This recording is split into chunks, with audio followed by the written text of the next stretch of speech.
Assalamualaikum warahmatullahi wabarakatuh. Perkenalkan, saya Mudari Faulandari dengan NIM 18.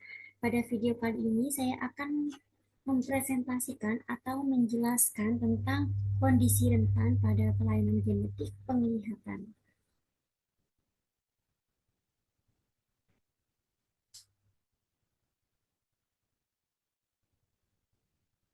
Baik, definisi dari kelainan genetik penglihatan sendiri adalah sekelompok kondisi yang diturunkan dari orang tua kepada anaknya melalui gen, yang mana mutasi pada gen-gen spesifik dapat menyebabkan gangguan pada struktur mata, fungsi sel-sel retina, saraf optik, ataupun bahkan bagian otak,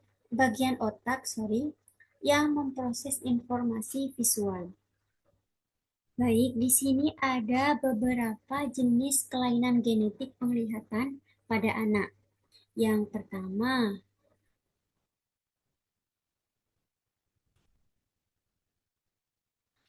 pertama adalah retinitis pigmentosa atau RP. Jadi, retinitis pigmentosa atau RP ini merupakan sekelompok penyakit genetik progresif yang ditandai dengan generasi bertahap sel-sel fotoreseptor di retina, terutama sel batang yang bertanggung jawab untuk penglihatan malam dan juga tepi. Nah, gejalanya pada anak yaitu gejala awal yaitu seringkali berupa kesulitan melihat dalam kondisi remang-remang atau gelap yang biasa disebut dengan rabun senja. Nah, yang kedua yaitu penyakit Stargardt. Nah, penyakit Stargardt ini merupakan kelainan genetik yang secara spesifik itu menyerang makula.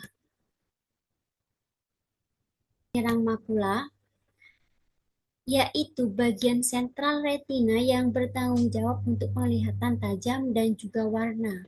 Gejalanya pada anak itu mungkin mulai mengalami kesulitan melihat detail halus seperti saat membaca atau mengenali wajah. Ketajaman visual sentral menurun secara progresif. Kemudian yang ketiga ada akromatopsia atau buta warna total. Nah, akromatopsia ini merupakan kondisi genetik langka di mana sel-sel kerucut di retina yang bertanggung jawab untuk penglihatan warna tidak lagi berfungsi dengan baik. Yang keempat yaitu Leber congenital amaurosis atau LCA. Nah, LCA ini merupakan kelainan genetik langka yang menyebabkan gangguan penglihatan berat dan juga atau kebutaan sejak lahir. Kemudian yang kelima ini retinoblastoma. Nah, retinoblastoma ini merupakan tumor ganas pada retina yang dapat bersifat genetik, sekitar 40%-an kasus, atau non-genetik. Bentuk genetik seringkali terjadi pada usia atau lebih muda dan dapat menyerang kedua mata. Gejalanya yang paling sering adalah pupil yang tampak putih atau seperti mata kacang. Jadi, gejala pada penyakit retinoblastoma ini pupil pada mata tersebut kelihatan pucat atau putih. Kemudian yang keenam yaitu aniridia. Nah, aniridia ini merupakan kondisi genetik yang ditandai dengan tidak adanya atau perkembangan iris bagian berwarna mata yang tidak sempurna. Gejala utamanya pada anak itu kurangnya atau kecilnya iris yang terlihat. Iris, bukan iris ya, iris. Hal ini menyebabkan pupil yang besar dan tidak dapat berkontraksi dengan baik. Pupilnya tetap besar, tetapi pupil tersebut tidak berfungsi dengan baik. Kemudian yang terakhir distrofi kerucut batang. Nah, ini merupakan sekelompok kelainan genetik yang menyebabkan degenerasi progresif sel kerucut, yang mana hal ini bertanggung jawab untuk penglihatan warna dan tajam di siang hari. Diikuti oleh degenerasi sel batang yang bertanggung jawab untuk melihat malam hari dan juga tepi.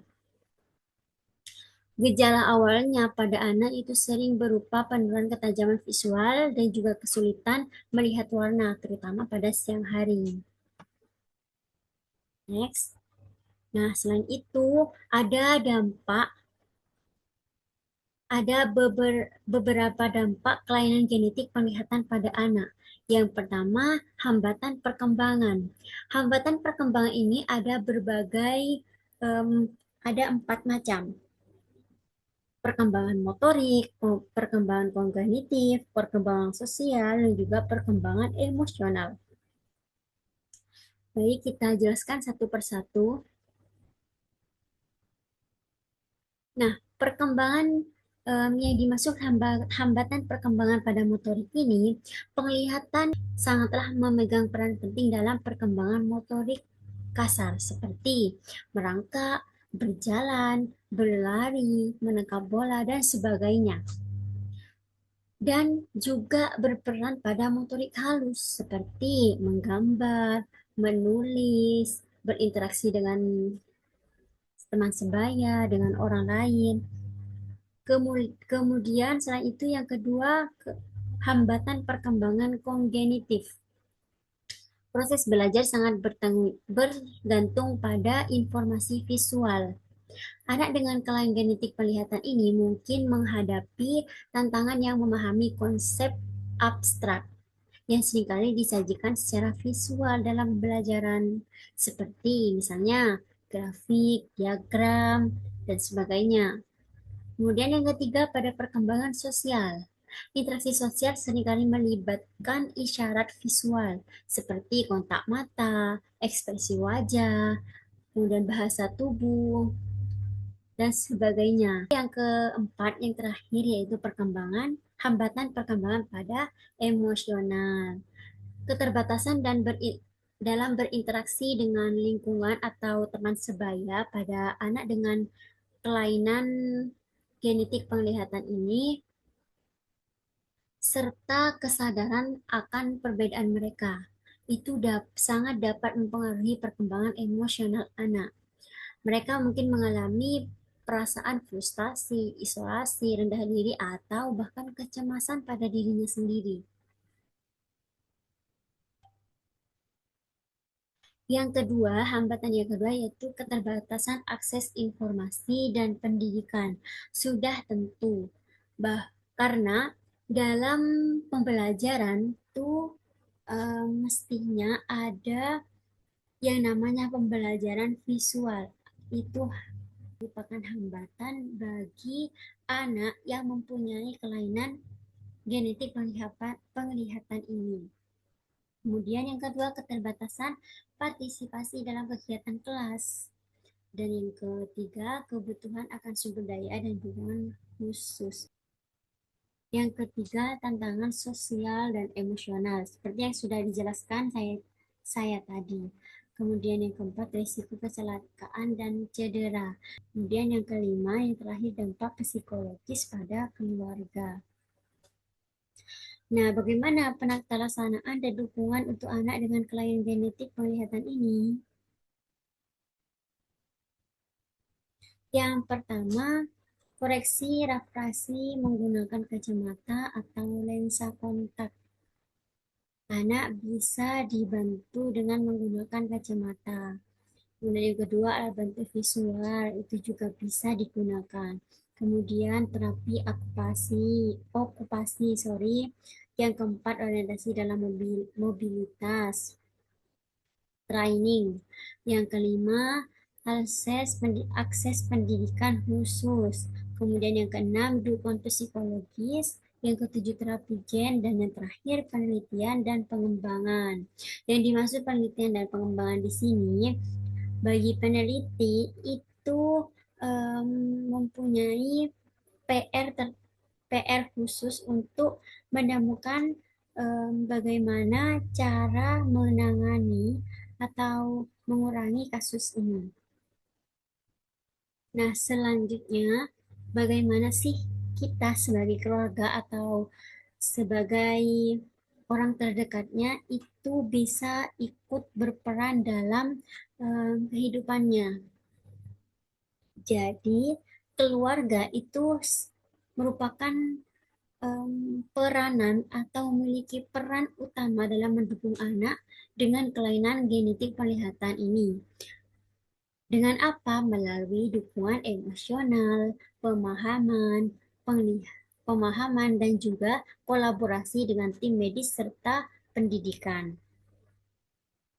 Kemudian untuk masyarakat itu bertanggung jawab yang dimaksud masyarakat di sini yaitu lingkungan sekitar atau orang-orang terdekat.